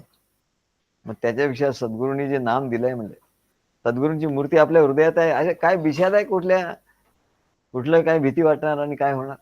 कसली भीती आहे म्हणा? काय मग क्रिया होतात, मग असं होतं, मग भीती वाटते. अरे मग भीती वाटते तर उपयोग काय म्हणले तुझा त्याचा? आणि तुझ्या मनावर परिणाम होतो, मग हे होतं. सद्गुरूंनी जे नाम दिलंय, सर्व संतांचे चरित्र बघा. त्या चरित्रात कुठल्या तरी संतांच्या ह्याच्यात असं दिलंय का त्यांची कुंडलिनी जागृत झाली? त्यांनी कुठे म्हटलंय का मला शक्तिपात झाला, असं कुठल्या तरी संतांनी म्हटलंय का? कुणीतरी योगी आपले ते येतात आणि काहीतरी जुनं झालेलं शास्त्र घेऊन येतात. जे हिमालयात जे करायचं ते इकडे घेऊन येतात. मग ते इकडे होणार कसं? तुम्हाला काय करायचं हिमालयात जा, काय कुंडलिनी करायचे काय ते हिमालयात जा, इथे कशाला? इथे सहज महाराजांच्याकडे असे एकदा व्यवस्था आले, ते माझी कुंडलिनी जागृत आहे. महाराज म्हणले अशी कधी कधी तुझी कुंडलिनी जागृत होते? आमची तर म्हणले 24 तासच जागृत असते. महाराज म्हणले आमच्या सगळ्या भक्तांची कुंडलिनी 24 तासच जागृत असते म्हणाले. कारण मंत्र म्हणाल त्यांनी जप करायला सुरुवात केली की ते आपोआपच ऊर्ध्वगामी होतं. तेव्हा म्हणले एवढं साधी गोष्ट आहे, एवढ्या साधी गोष्टींनी जर ते होत असेल तेवढं हे करण्याची गरज काय म्हटले? आणि एवढं भयंकर अनुभवात पडण्याची गरज काय? आणि काही त्रास न होता सर्व चक्र सहज जागृत होतात म्हणाले. हा आम्हाला एक आमच्या महाराजांच्याकडे एक योग शिकवणारे मोठे योगी येत होते, योगी स्वतः महाराजांच्याकडे. आणि ते त्या गोदरेजच्या, आम्ही पवईला राहत होतो, गोदरेज कंपनीमध्ये ते योगा शिकवायचे सगळ्यांना, स्टाफला मॅनेजमेंटला सगळ्यांना योगा शिकवायचे. ते एकदा महाराजांच्याकडे आले आणि महाराजांचे बघून ते महाराजांचे शिष्य झाले. आणि मग आमच्याकडे पवईला यायचे, आमच्या प्रवचनाला ते यायचे. आम्ही त्यांना म्हणायचं काय तुम्ही मोठे योगी आहात? नाही म्हणले, तसं नाही म्हणले काय. असं तुम्हाला वाटतं म्हणले, योग वगैरे आहे म्हणले, पण आम्ही शिकवतो वगैरे म्हणाले. पण मग ते मला एकदा म्हणाले, मग आमची त्यांनी काव्य ऐकली. काव्य ऐकली तर ते म्हणले, हो जबरदस्त आहे म्हणले तुमचे. मला हळूच कानात त्यांनी सांगितलं, तुमची काव्य घडतात म्हणजे काय होतं तुम्हाला माहिती आहे का म्हणाले. योगाच्या भाषेत सांगतो म्हणजे तुम्हाला, योगाचं काय आहे ते सांगतो म्हणलं. म्हणलं काय होतं. तर म्हणले, तुमचं काय जे चक्र, एका चक्राचं नाव घेतलं काय नाही, अनाहत चक्र आणि विशुद्ध, हा. आणि तुमचं अनाहत चक्र जागृत आहे, विशुद्ध चक्र जागृत. विशुद्धी चक्र आहे ना तुमचं जागृत आहे म्हणजे तिथे सरस्वती आहे, त्याने आम्हाला सांगितलं. विशुद्ध चक्राच्या तुम्ही एवढं प्रवचन करता, एवढं ज्ञान सांगता म्हणाले, तर येतो कुठून. तर ते विशुद्ध चक्राची देवता ही सरस्वती आहे. आणि त्याच्यामुळे तुम्ही म्हणले एवढे काव्य लिहू शकता, ते कोणाच्या बसची बात नाही म्हणाले. कोणी किती योग करा, त्याचं विशुद्ध चक्र नाही हे होत म्हणा, त्याचं विशुद्ध चक्र हे होत नाही. एवढं ज्ञान, एवढं काव्य तुमच्या ठिकाणी बाहेर पडताय म्हणाले. तर आमच्या कानात सांगितलं, मी तुमच्या कानात सांगतो, कोणाला सांगू नका म्हणाले. हे असं आहे, असं आहे का म्हटलं. हा म्हटलं, आम्हाला काय माहिती. आमचे महाराज सांगतात सगळी चक्र तुमची ऍक्टिव्हेट आहे. हे सगळी कुंडली तुमची जागृत आहे म्हणाले, आमचे महाराज सांगतात. मग आम्ही कशाला त्या चक्राच्या भानगडीत पडायचं, त्या चक्रात आम्ही कशाला पडायचं आणि उगाच अहंकार वाढवून घ्यायचा. भक्ती मार्गात हे सांगितलं जात नाही. जरी ते आपोआप होत असलं तरी भक्तांना ते सांगत नाहीत. का नाही सांगत, की न जाणू भक्ताच्या ठिकाणी अहंकार निर्माण होईल, की माझं अनाहत चक्र जागृत झालं, माझं विशुद्ध चक्र जागृत झालं, माझं अमुक जागृत झालं, असा त्याला अहंकार होईल. आणि म्हणून ते सांगत नाहीत म्हणा. पण ते म्हणाले, हे केवढं तरी मोठं हे आहे म्हणा. आम्हाला कुठे आहे म्हणले, आम्ही काय काव्य करू शकतो का. पण काव्य म्हणजे इतर कवी आणि हे काव्य वेगळं आहे. इतर कवींचं काव्य ते टलाट रलार लावून, आणि त्यात परमेश्वराची काही भक्ती नाही ना. जिच्यात परमेश्वराची भक्ती असते तेव्हा ही शक्ती तुम्हाला प्राप्त आहे, असं त्यांनी आम्हाला तेव्हा सांगितलं. हा, आम्हाला एवढं काही वाटलं नाही, ठीक आहे. तेव्हा नामस्मरणाने चक्र सर्व सहज जागृत होतात. नामस्मरणाने धारणा, ध्यान, समाधी लागते. अहो, नामस्मरणाचं काय सांगणार. सद्गुरूंनी जे नाम दिले ना, त्याने तो हरी होतो. आणखी काय पाहिजे म्हणाले. तो आत्मा होतो, हरी होतो, आणखी काय पाहिजे म्हणाले. मग कुठे तुमची कुंडलिनी कसलं काय म्हणाले. तो स्वतः हरीच होतो. तेव्हा याला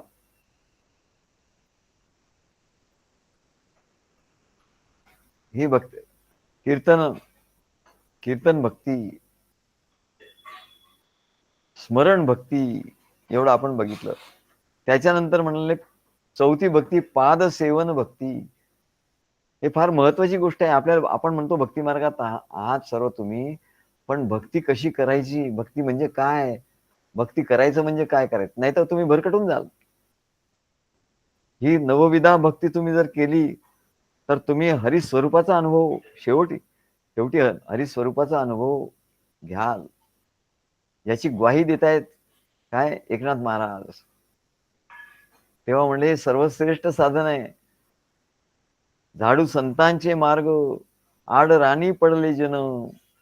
हे जन म्हणले आड राणी पडलाय, कुठे कुठे कुठे जातात, पण काय काय वाचतात आणि म्हणतो मग ते श्रेष्ठ आहे, हे श्रेष्ठ आहे. मग त्याचं चलबिचल होते. अरे असली चलबिचल करू नको. काय आधीच तर 4 उम्रे दराज मांग के लाए थे 4 दिन. उम्रे दराज मांग के लाए थे 4 दिन. लाए थे 4 दिन. 2 आरज़ू में कट गए, 2 इंतजार में. 2 आरज़ू में कट गए. 2 म्हणले या लोकांच्या, या संसारिक लोकांची खुशामती करण्यात 2 दिवस गेले, आणि 2 इंतजार, की त्यांच्याकडून काही आपल्याला प्राप्त होईल, काहीतरी त्यांच्याकडून प्रतिसाद येईल. असे 4 दिवस निघून गेले म्हणे. उमरे दराज मांग के, उमरे दराज म्हणजे जीवन म्हणले आयुष्य हे मागे आणलं होतं मागून. किती 100 वर्षाचं आयुष्य मागून आणलं होतं.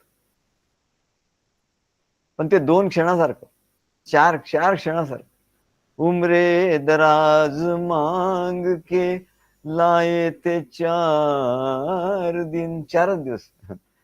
2 आरज़ू में कट गए, 2 इंतजार में, लगता नहीं है दिल मेरा उजड़े दयार में. या संसारात म्हणले आता माझं मन लागत नाही. 4 दिवस आणले होते मागून परमेश्वराला, आयुष्य दिलं होतं त्याने. 2 आरज़ू में कट गए. अरे या सुखासाठी, संसार सुखासाठी ते 2 दिवस खतम झाले. 2 इंतजार में, आणि ते सुख मिळेल मिळेल म्हणून म्हणजे 4 दिवस फुकट गेले. आणि आता माझं जीवन भकास झालं असतं. पण भक्त असं नाही म्हणत. भक्ताचं जीवन आनंदात असतं. तेव्हा पादसेवन भक्ती, चौथी भक्ती त्याच्याकडून घडते. पादसेवन भक्ती म्हणजे काय हो? म्हणजे कशी करायची पादसेवन भक्ती? तो आपल्या घरी म्हणजे 2 भाग सांगितले. एक गौणी भक्ती, दुसरी सत्य भक्ती. आधी गौणी भक्ती हो. गौणी भक्ती तो कसं करतो? तो आपल्या घरी निरनिराळ्या जयंत्याचे उत्सव करतो. काय जन्माष्टमी करतो, रामनवमी करतो, दसरा करतो, काय काय करतो. हनुमान जयंती करतो, उत्सव करतो किंवा देवळात जाऊन त्यात भाग घेतो. निरनिराळ्या तीर्थक्षेत्राला जातो. गिरनारवर जातात लोक. आपल्याकडे येणारे बरेच भक्त गिरनारला जाऊन आलेत. म्हणलं आता जातात का? नाही म्हणले आता नाही. सद्गुरू तुमच्याकडे आलो ना, आता आता आम्ही नाही जात. कालच तो आला होता. मग त्याला आम्ही म्हटलं काय रे, गिरनारला तू जातो का आता? नाही नाही नाही, आता नाही जातो. आम्ही जात होतो आधी, आता नाही जात. आता तुम्ही भेटले सद्गुरू, मग आता कशाला जायचं? म्हणलं शाबास. पण आधी तो जातो, निरनिराळ्या तीर्थक्षेत्रांच्या ठिकाणी जातो. पर्वकाळी जाऊन उत्सव समारंभ सोहळे पाहतो, त्याच्यात भाग घेतो.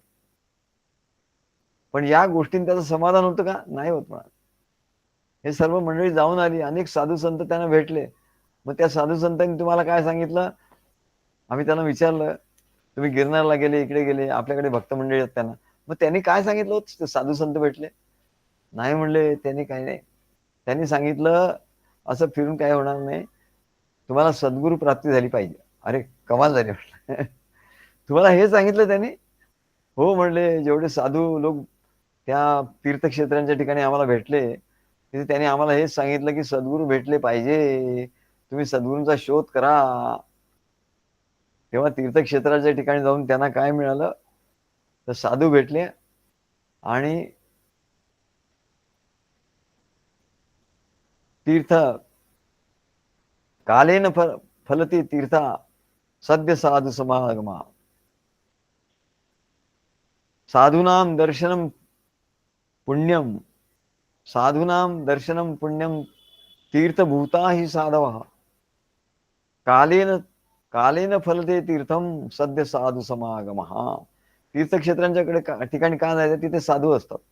आता पूर्वी खरे साधू होते, त्याच्यामुळे तिथे ज्ञान प्राप्ती होत असे, मुक्ती मिळत असे. पण आता नुसतेच नावाचे साधू आहे, पण तरी त्यांच्यावर संस्कार आहे त्या साधूंवर. ते काय म्हणतात? बाबा आम्ही काही तुम्हाला देऊ शकत नाही, तुम्ही सद्गुरूंच्याकडे जा. एवढा त्यांचा उपयोग होतो म्हणतो. तेव्हा या गोष्टींनी त्याचं समाधान होत नाही. तो तीर्थक्षेत्राला जातो, समाधान होत नाही. आणि हे सोहळे संपले, तीर्थक्षेत्राहून आला की म्हणले त्याला पुन्हा परमेश्वराची वारंवार आठवण येते म्हणाले.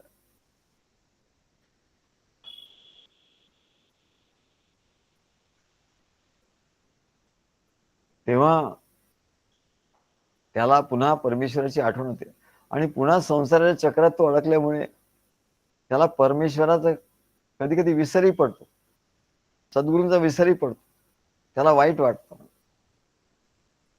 तद विस्मरणे परम व्याकुलता इति. भक्तीचं लक्षण काय सांगितलं की सद्गुरूंचं विस्मरण झालं, परमेश्वराचं विस्मरण झालं, साधनांचं विस्मरण झालं आणि संसारात तो अडकला. त्याला तद्विस्मरणे परम व्याकुलता. तर तुला व्याकुलता आली का? ठीक आहे, तुला विस्मरण झालं, पण तुला व्याकुलता आली का? व्याकुलता जर आली असेल तर त्याला भक्ती असं म्हणतो. मग तुझी भक्ती घडली. तद्विस्मरणे परम व्याकुलता इति. परमेश्वराचं स्मरण आपल्याला नेहमी असावं. आपल्याकडून नेहमी नित्यनेम त्यांची सेवा घडावी असं त्याला वाटतं. आणि म्हणून तो काय करतो, परमेश्वराची एखादी मूर्ती आणतो, तसबीर आणतो, आपल्या घरी स्थापन करतो आणि त्या ठिकाणी परमेश्वराची श्रद्धेने भावना करतो, त्याची दररोज पूजा अर्चा करतो. आज घोरपडीने आम्हाला एक फ्रेम त्याने केलंय, दत्तगुरूंची आमचा फोटो, दत्तगुरूंचा फोटो असं करून त्यांनी ते फ्रेम आम्हाला त्याचा फोटो पाठवला. म्हणजे सद्गुरू असं मी या बाजूला केलं, हे बरोबर आहे का चूक आहे? म्हटलं बरोबर चूक काही नाही, कुठल्या बाजूला परमेश्वरच आहे म्हटलं, दोन्ही बाजूला, डाव्या बाजूला काय उजव्या बाजूला काय. तेव्हा त्यांनी ते दाखवलं आणि ते आता नवीन फ्रेम करून त्यांनी ठेवली आणि बाकीच्या सगळ्या फ्रेम आधीच्या म्हणले काढून टाकल्या आणि देवघरात फक्त तुमची एक फ्रेम, दत्तगुरूंची फ्रेम आहे आणि त्याची रोज पूजा करतो आम्ही. तेव्हा अशी तसबिरीची स्थापना तो करतो. गवणी भक्ती असतानाही करतो, सद्गुरूची भक्ती असतानाही तो आपल्याकडे काय पादुका त्यांच्या स्थापन करतो. किरण मुळींच्याकडे त्यांनी आधी लगेच त्यांनी आपल्या पादुका सद्गुरूंच्या स्थापन केल्या, मग मूर्ती स्थापना केली. तर हे सर्व त्याला काय म्हणतात, तर म्हणले पादसेवन भक्ती त्याला करायची असते. नित्यनेम त्याला सेवा घडायला पाहिजे, म्हणून याला पादसेवन भक्ती म्हणतात. मग ही पादसेवन भक्ती कोणी केली? भरतानी काय सांगितलं रामाला? आपल्या द्या पादुका, आम्हाला पादुका द्या म्हणा. तर ही आपण करत असतो. त्यांनी पादुका स्थापन केल्या, किरणनी पादुका स्थापन केल्या, पण म्हणजे काय केलं हे त्याला माहिती नाही. अरे म्हणजे पादसेवन भक्ती केली बाबा, तुझी पादसेवन भक्ती आहे. सद्गुरूंच्या पादुकाने तुला ही पादसेवन नेहमी तू प्रेमाने असं नमस्कार करतो, ही पादसेवन भक्ती आहे. दररोज श्रद्धेने पूजा अर्चा तुझी चालू आहे म्हणा. पादसेवन तेची जाणावे. संत पुरुष काय म्हणतात, पादसेवन म्हणजे काय, पादसेवन भक्ती म्हणजे काय, ती कशी करावी, त्याने काय होतं? पादसेवन तेची जाणावे, काया वाचा मनोभावे. काया वाचा मनोभावे, नाही तर नुसतं आपलं सद्गुरूंचं स्थापन केलंय, फोटो ठेवलाय आणि पादुका स्थापन केलंय असं नाही. काया वाचा मनोभावे सद्गुरूचे पाय सेवावे. पादसेवन भक्ती म्हणजे काय? पादसेवनतेची जाणावे, काया वाचा मनोभावे सद्गुरूचे पाय सेवावे. सद्गती कारणे, सद्गती, त्याने सद्गती प्राप्त होते. म्हणजे सद्गुरूंची पाय पाय सेवन केले असता सद्गती प्राप्त होते. त्या गुरुपौर्णिमेच्या दिवशी अनेक भक्त आले होते. मग त्यांनी आमच्या पाय धुतले, पायाला चंदन लावलं, स्वस्तिक काढलं, पायावर फुलं ठेवली, नमस्कार केला. हे म्हणजे पाद सेवन भक्ती. या नाव पाद सेवन. सद्गुरूचे पाय सेवावे सद्गती कारणे, या नाव पाद सेवन. सद्गुरुपदी अनन्यपण. आणि या पादसेवनाने काय होतं, त्याचा इफेक्ट काय होतं? इफेक्ट पादसेवन भक्ती केल्यामुळे हे आता आपल्याला शिकायचं आहे. तरी नवविधा भक्ती केल्याने काय होतं, कशी भक्ती करायची, आतापर्यंत करत होता तर होता तुम्ही, पण त्याचं काय केल्याने काय होतं हे माहिती नव्हतं. सद्गुरुपदी अनन्यपण. अनन्यपणा की मी दुसऱ्या कोणाचा नाही म्हणत, मी सद्गुरूंचा आहे. नाही तर याचंही ऐकायचं, त्या तिकडे जायचं, तेही ऐकायचं असं नाही म्हणत. अनन्यपण. निरसावया जन्म मरण. आणि याच्याही पलीकडे निरसावया जन्म मरणाच्या चक्रातून याता याती, या यातायाती मधून बाहेर पडायचं आहे म्हणाल. एवढं त्या पादसेवनाचं महत्व आहे. सद्गुरु कृपे वीण, सद्गुरु कृपे वीण काही, भवतरणो पावनाही. या भव सागरातून तरून जायला कोणीही ईश्वर देव परमात्मा येणार नाही म्हणतो. ईश्वर देव परमात्मा येईल, पण तो सद्गुरूच्या रूपातच येईल. आणि तो कृपा करेल तेव्हाच. आणि तो कृपा कशी करेल, तर पाद सेवन भक्ती केल्यामुळे तो कृपा करेल. ही नवविधा भक्ती केल्यामुळे. सद्गुरु कृपे विण काही भवतरणो पाव नाही. भवनिधी तरुण जाण्याचा उपाय नाही म्हणा. या कारणे लवलाही सद्गुरु पाय सेवावे. या कारणासाठी लवलाही सद्गुरु पाय सेवावे. सद्गुरूंच्याकडे जाऊन त्यांचे पाय धरावे. तेव्हा सद्वस्तू दाखवी सद्गुरु. मग ते काय करतील म्हणजे, पादसेवन भक्ती झाल्यानंतर सद्गुरु काय करतील, कृपा. सद्वस्तू दाखवी सद्गुरु. त्या दिवशी या गुरुपौर्णिमे दिवशी सकाळपासून आले होते घोरपडे आणि अनेक भक्त मंडळी आले होते. भोसले आले होते. त्या आपल्या अमिता नार्वेकर आल्या होत्या. तो किरण कदम आला होता फलटणहून. आणखी बरेच भक्त, रुपेश कोळी ते आले होते. आणखी हे आला होता. असे सगळे भक्त आले होते. तेव्हा आणखी कोणाचे नाव राहून गेले असतील. तर असे सगळे भक्त आले आणि त्यांनी नंतर आम्हाला लिहून पाठवलं की सद्गुरू आजचा दिवस म्हणजे काय असा एवढा आनंदाचा वाटतो. आणि तुम्ही काय आम्हाला गुह्य असं ज्ञान बोध सांगितलं मला. एवढं गुह्य ज्ञान बोध सांगितलं. आजचा आमचा दिवस एवढा आनंदात गेला, असं त्यांनी लिहिलं. आता आम्ही काही ज्ञानबोध सांगायचं म्हणून काही विचार केला होता का? पण त्यांनी पादसेवन भक्ती त्यांची घडली, त्याच्यामुळे परमेश्वर त्यांचा प्रसन्न झाला त्यांना. आणि आमच्या ठिकाणी गुह्य असं ज्ञानबोध प्रगट झाला. आम्ही काय केलं? आम्ही काहीच केलं नाही. त्यांची पादसेवन भक्ती घडली. परमात्मा, आमच्या हृदयातला परमात्मा प्रसन्न झाला. आणि त्या परमात्म्याने त्यांना काय सांगितलं, त्यांनी ते आनंदित झाले. म्हणजे एवढं गुह्य सांगितलं म्हणजे तुम्ही. सद्गुरु पाय सेवावे सद्वस्तू दाखवी सद्गुरु. जी सद्वस्तू आहे, आत्मवस्तू आहे, ते सद्गुरु दाखवतात. सकळ सारासार विचारू. सर्व सारासार विचार दाखवतात. परब्रह्माचा निर्धारू अंतरी बाणे. त्यांनी काय होतं की परब्रह्माचा निर्धार होतो. अंतःकरणात बाणतो निर्धार. जे वस्तू दृष्टीस दिसेना, परब्रह्म आपल्या दृष्टीला दिसत नाही म्हणाले. आणि मनास तेही भासेना, मनालाही भासत नाही म्हणा. संग त्यागे विण येना अनुभवाशी. संग त्यागे विण येना अनुभवाशी. काय म्हणतात संत पुरुष समर्थ रामदास स्वामी काय म्हणतात? संग त्यागे विण येना अनुभवाशी. अनुभव घेता संग त्याग नसे. संग त्यागे अनुभव न दिसे. हे अनुभवियाशीच भासे येरा गथा गोवी. तेव्हा म्हणले काय, संगत त्यागे विन येना अनुभव. संगत त्याग म्हणजे काय हो?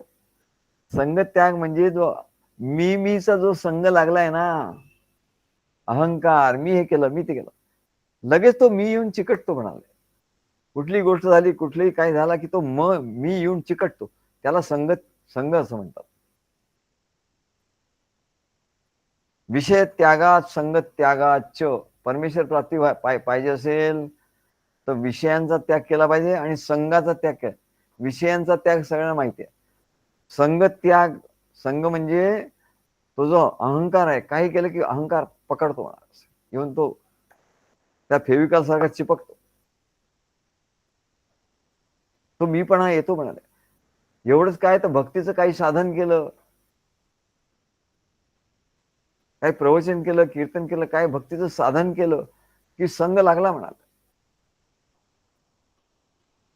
परब्रह्माचा निर्धार होणार कसा म्हणले? संग त्यागे विण येना अनुभवासी. संग त्यागे विण म्हणजे अहंकाराचा त्याग झाल्याशिवाय अनुभव येणार नाही.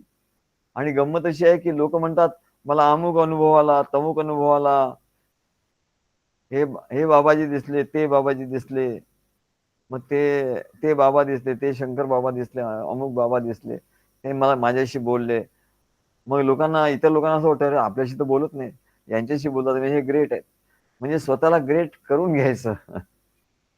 काय काय स्वामी समर्थ माझ्याशी बोलले म्हणजे स्वतःला ग्रेट. याला संघ म्हणतात. स्वामी रामदास स्वामी काय म्हणतात, याला संघ समज.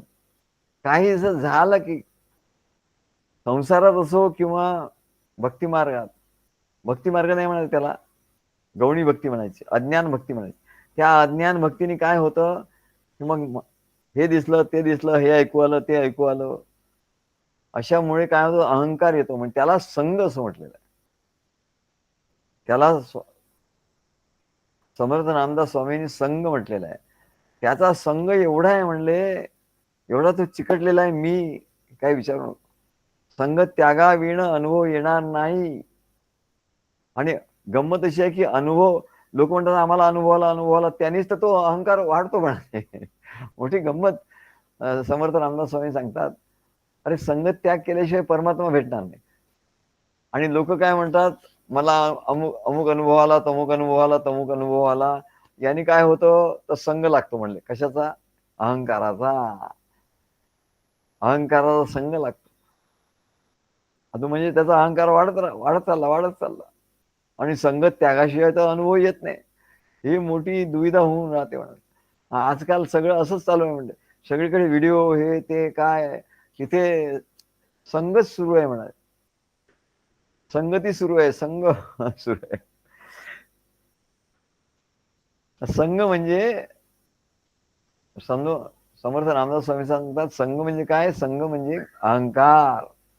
काही केलं की लगेच तो येऊन चिकटतो, तुमच्या संगतीत असतो. म्हणून संघ त्यागे अनुभव न दिसे. काय? संगत त्यागाशिवाय अनुभव नाही येणार. अनुभवयाशीच भासे येरा गथा गोवी. अनुभवी जो असेल त्यालाच ते कळतं म्हणजे. आणि इतरांना काही कळत नाही. गथा गोवी, इतरांना काही कळत नाही. मी अनुभव घेतो, मला अनुभव आला, सर्रास लोक सांगत असतात. त्यांना एवढंही वाटत नाही. आता हे त्यांनी ऐकलंच नाही ना, समर्थ रामदास स्वामी काय म्हणतात, काय तुकाराम महाराज काय म्हणतात, काय ऐकलंच नाही म्हणाला. माझ्याशी समर्थ स्वामी बोलतात, अमुक होता, ते दिसतात, ते मला सांगतात, संकेत देतात. अशी वृत्ती जोपर्यंत असते तोपर्यंत संगत त्याग नसतो. त्या अहंकाराचा त्याग घडत नाही. आणि ज्यावेळी संगत त्याग घडतो तेव्हा मी अनुभव घेतला अशी वृत्तीच राहत नाही. बघा काय त्यांनी सांगितलं, जेव्हा संगत त्याग घडतो ना, अहंकार जेव्हा घडतो, तेव्हा मी काही अनुभव घेतला अशी वृत्तीच राहत नाही. मी अनुभव घेतला असं राहतच नाही तिथे. मग तू कुठल्या तोंडाने म्हणतो की आम्ही अनुभव घेतला, मला खूप अनुभव आले. आम्हाला लोक सांगतात की आम्ही स्वामी समर्थांचा करतो, आम्हाला खूप अनुभव येतात, खूप अनुभव येतात. अरे हे काय? मग मी गाडीत गेलो, तिथे मला जागा मिळाली, बस पकडली, तिथे मला कंडक्टरनी जागा करून दिली. आणखी बँकेत गेलो, पटकन माझा नंबर लागला. अमुक ठिकाणी गेलो, पटकन माझं काम झालं. काय? अरे याला अनुभव नाही म्हणत, याला अहंकार म्हणतात, याला संघ म्हणतात. आणि जिथे खरा अनुभव असतो ना, तिथे मी अनुभव घेतला असं अशी वृत्तीच उठत नाही म्हणजे त्याच्या मनात. संगत्याग आणि निवेदन, विदेह स्थिती, अलिप्तपण. आता अनुभव सांगतात. संगत त्याग म्हणजे अहंकाराचा त्याग, आणि निवेदन, निवेदन म्हणजे आत्मनिवेदन भक्ती. संगत त्याग आणि निवेदन, विदेह स्थिती, अलिप्तपण, त्याला विदेह स्थिती म्हणतात. आणि अलिप्तपणाला साक्षीभाव म्हणतात. विदेह स्थिती आणि अलिप्तपण, सहज स्थिती, उन्मनी विज्ञान, हे सप्तही एक रूप. काय सांगतात? अरे हे सगळे तुला शब्द अनेक ठिकाणी तू वाचत असशील, हे करत असशील, पण या सगळ्यांचा अर्थ एकच आहे. म्हणजे काय? संगत त्याग म्हणजे अहंकाराचा त्याग, आणि निवेदन म्हणजे आत्मनिवेदन, आपला आत्मनिवेदन. आणि विदेह स्थिती, विधेय तेव्हा विधेय स्थिती होते. म्हणजे संगत त्याग झाला, अहंकाराचा त्याग झाला की विधेय विधेय स्थिती झाली, आणि तो अलिप्तपणा त्याला आला, आणि त्याची सहज स्थिती झाली, आणि उन्मनी उन्मनी विज्ञान झालं, तो उन्मनी झाला. निवृत्तीनाथ म्हणतात, उन्मनी साधन आम्हा पुरे, उन्मनी साधन आम्हा पुरे, एकच साधन. हे 7 गोष्टी सांगितल्या: संगत संगत त्याग, आत्मनिवेदन, विदेह स्थिती, अलिप्तपणा, सहज स्थिती आणि उन्मनी. या सगळ्यांचा अर्थ एकच आहे. हे सातही, हे सप्तही एक रूप, असा त्या भक्ताला अनुभव येतो. असा त्या भक्ताला अनुभव येतो. कशामुळे? पादसेवन भक्ती. कोणाची? सद्गुरु पादसेवनाची भक्ती. सकळ सकळ काही सद्गुरु पाद सेवने समजो लागे. आणि हे सप्त जे काही गोष्टी आहे ना, 7: संगत त्याग आणि निवेदन, विदेह स्थिती, अलिप्तपण, सहज स्थिती, उन्मनी विज्ञान, हे सप्तही एक रूप आहे. सगळे एक रूपच आहे. म्हणजे सकळी, पण हे कळतं कधी? सकळी सद्गुरु पाद सेवने. पाद सेवन भक्ती जेव्हा होते, घडते सद्गुरूंची, तेव्हा हे सगळं कळायला लागतं म्हणाले. सकळी पाद सद्गुरु पाद सेवने समजो लागे, बहुधा अनुभवाची अंगे, सकळ कळती सद्गुरु संगे. अनुभवाचं अंग सद्गुरु संगेच कळतं. म्हणले एरवी नाही कळत बाबा. एरवी तुझ्या कानात हा बाबा तो बाबा आला तर नाही बाबा, काही नाही होणार, काही करणार नाही. चौथे भक्तीचे प्रसंगे गौप्यते प्रगटे. म्हणजे ही पादसेवन भक्ती आहे ना, यांनी काय होतं म्हणाले? परमार्थातील अनेक गुप्त रहस्य प्रगट होतात. आम्ही भागवत रहस्य कसं लिहितो? आम्ही हे प्रवचनामध्ये अनेक रहस्य जे प्रगट होतात, भागवत रहस्य होतं, त्या हरिपाठ रहस्य होतं. हे रहस्य कसं कसं होतं? तेव्हा हे चौथ्या भक्तीचं हे गंमत आहे. म्हणजे चौथे भक्तीचे प्रसंगे गौप्यते प्रगटे. परमार्थातील अनेक गुप्त रहस्य या पादसेवन भक्तीमुळे घडतात. एवढी त्याची तीव्रता आहे म्हणाले. नाही तर तुम्ही भक्ती भक्ती म्हणता, खरी भक्ती तुम्हाला माहितीच नाही म्हणा. या भक्ती एवढी, नवविध भक्ती एवढी जबरदस्त आहे म्हणा. परमात्म वस्तू प्रगट असूनही नसल्यासारखी आहे म्हणा. परमात्म वस्तू प्रगट आहे सगळीकडे, पण ती नाही आहे म्हणा. प्रगटे तव तव लपे, लपे तव तव आभासे, प्रगट ना लपाला असे न खोमता जो. असं ज्ञानेश्वर महाराज म्हणतात. ते प्रगटे आहे पण दिसत नाही म्हणतात. परमात्मा वस्तू प्रगट असून नसल्यासारखी आहे, आणि अदृश्य असूनही ते मनाला जाणवतो परमेश्वराचं काहीतरी आहे. ती भास आणि आभासाच्या अतीत अशी ती परमात्मा वस्तू आहे. आणि समर्थ रामदास स्वामी सांगतात की ती प्राप्त कशी होते? तर गुरुगम्य मार्गानेच ते प्राप्त होते. गुरुगम्य आहे म्हणजे, गुरुगम्य मार्गाने ते प्राप्त होते, पुस्तक वाचून नाही होत म्हणा. गुरुगम्य मार्ग हा आत्मरामाशी ऐक्य पावण्याचा मार्ग आहे. सद्गुरूची जी भक्ती आहे, पादसेवन भक्ती आहे, ही नवविधा भक्ती सद्गुरूंची जी आहे, ती आत्मारामाशी ऐक्य पावण्याचा मार्ग आहे. याला गुरुगम्य मार्ग असं म्हणतात. याला गुरुवी भक्ती असं म्हणतात. येथे इतर तर्क टिकू शकत नाही, कारण स्वस्वरूप मन बुद्धी इंद्रियांनी जाणण्यासारखं नाहीच आहे म्हणा. नाना साधने समाधाने बाणता, बाणती सद्गुरु करिता. सद्गुरु केल्यामुळे नाना प्रकारचं समाधान होतं, सगळ्या शंकांचं समाधान होतं. सद्गुरु विण सर्वथा सन्मार्ग नसे. सद्गुरु विण सर्वथा सन्मार्ग नाही. प्रयोग साधने सायास. प्रयोग करतात, कुंडलिनी प्रयोग, हा प्रयोग, काय ध्यानाचा प्रयोग, अमुक प्रयोग, तमुक प्रयोग, असे अनेक प्रयोग सांगतात लोक. अनेक मंत्र, अनेक प्रयोग सांगतात. प्रयोग साधने सायास, नाना साक्षेपे विद्याभ्यास. आता तुम्हाला एक दीक्षा, दुसरी दीक्षा आम्ही देणार, अमुक काय मंत्र सांगणार, अमुक औषधोपचार सांगणार, अमुक आणखी काहीतरी सांगणार, असं प्रयोग साधने सायास नाना साक्षेपे विद्याभ्यास अभ्यासे काही गुरुगम्यास पाविजेत नाही. किती अभ्यास करा, किती साधना करा, किती कुंडलीन जागृत करा आणि किती तुम्ही हे करा, चक्र ऍक्टिव्हेट करा, किती ध्यान करा, अभ्यासे काही गुरुगम्यास, गुरुगम्य म्हण पाविजेत नाही. गुरूंच्याकडे जे सिक्रेट आहे म्हणजे सिक्रेट, ते तुम्हाला नाही मिळणार. काय करतो आता केलं म्हणले, मग आता करतोच काय? नाही नाही सद्गुरू, आता तुम्ही सांगता तेवढंच करू. हा शाबाश. याला गुरुगम्य असं म्हणतात. जप, तप, वाचन, ध्यान, क्रियायोग, समाधी, हठयोग अनेक विद्यांचा अभ्यास केला तरी गुरुकृपेमुळे जे प्राप्त होतं ते कशानेच प्राप्त होत नाही. या कारणे ज्ञान मार्ग कळाया धरावा सद्गुरु संग. ज्ञान मार्ग कळायचा असेल तर सद्गुरु संग धरा. सद्गुरु संगाविण प्रसंग बोलोच नाही. बोलूच नको म्हणाल तो. सद्गुरु शिवाय तू बोलू नको. आधी दाखव सद्गुरु केलाय का, सद्गुरूंचा किती सहवास केलाय. हा महाराज भेटला आणि तो बोवा भेटला, याच हे बरोबर नाही म्हणा. सद्गुरु कोण आहे ते सांग, त्याची किती सेवा केली ते सांग, गुरुगम्य ज्ञान कसं प्राप्त केलं ते सांग. नाही तर काय बोलूच नको म्हणते. सेवावे सद्गुरूचे चरण, सेवावे सद्गुरूचे चरण, या नाव पाद सेवन. याला पादसेवन असं म्हणतात. चौथे भक्तीचे लक्षण ते निरोपिले. हे चौथं भक्तीचं लक्षण आहे म्हणले. असा हा भक्ती मार्ग आहे, असा साधा सुद्धा नाही म्हणले. नवविधा भक्तीचा मार्ग आहे. प्रत्यक्ष हरीच्याकडे पोहोचवतो.